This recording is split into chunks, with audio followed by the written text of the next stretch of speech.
Question: why is good science almost an anti-democracy? And when I say science, I just refer to the fact that we experiment to discover the way the world is. So here's one claim I've heard someone make. First of all, is that science is not a democracy. And I think that's hopefully pretty clear. Science is not a democracy because we don't vote on the truth. We do not vote on the speed at which cells heal. We do not vote on the principles that govern human behavior. Now, this is very tricky when it comes to social sciences because every one of us is a human, right?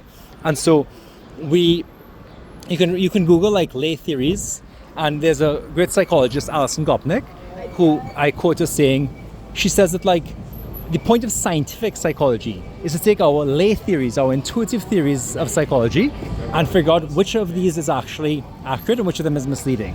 So the problem is we all think and we act like intuitive scientists when it comes to psychology.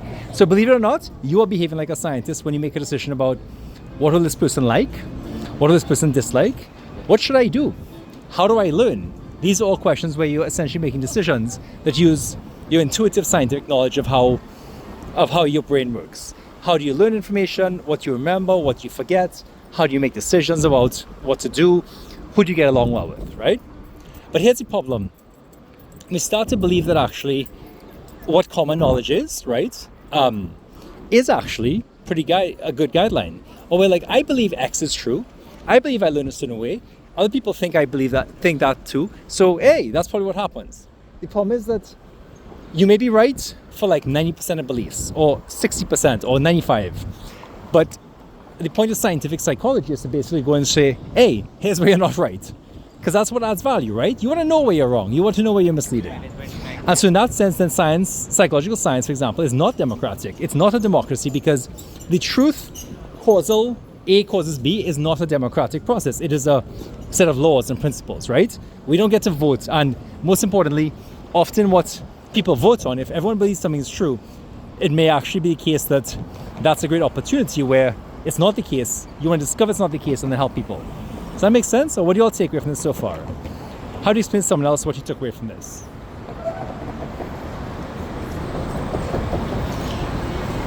So, to sum up, I might say science, psychological science, for example, or any science, is not democratic in the sense that what's true doesn't depend on people voting. Just because you think X and you go and ask someone else and they think X too, doesn't actually mean that X is true. But sadly, that's often what a lot of us do. Let's be honest with ourselves. We're like, oh, I think this is a good way to teach. I think this is a good way to deal with stress. And we're like, this works for me. And other people agree, we're good to go. The problem is it's not democratic. Now, why would we say science, you might almost think of as anti-democratic? Well, that's the last thing I just mentioned. If you think of science as being there to help us figure out how we know what isn't so, what are beliefs we have that are inaccurate or misleading, then it's actually anti-democratic because it's trying to say what is common prevailing knowledge and how do we identify actually what goes against it, what's actually false. And this is a huge favor to us, right? It's a huge favor. You see why? It's a huge favor because if you think A is a better idea than B and you are incorrect, B is actually a better idea than A, then stop wasting time on A. Stop it. Don't put energy and time into A. Instead, put energy and time into B. And often what you'll find is that there are these cases where A, you think A is better than B, and A is more costly than B, and you get less benefit.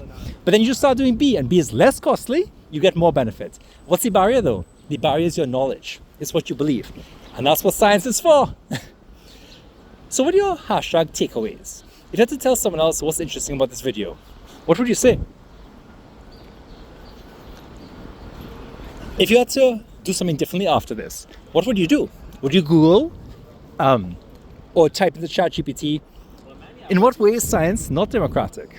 In what way can I use science in everyday life to improve my decision making? I will give you one suggestion. If you Google a book called Keith Stanovich, How to Think Straight About Psychology, it gives a nice setting of how we have intuitive psychology and beliefs, and basically how scientific psychology can help sharpen them so we can make better decisions. You can be happier, healthier, and more productive at work. What do you take away from this? What's one thing you could do after this? Who do you want to share this with or discuss it with?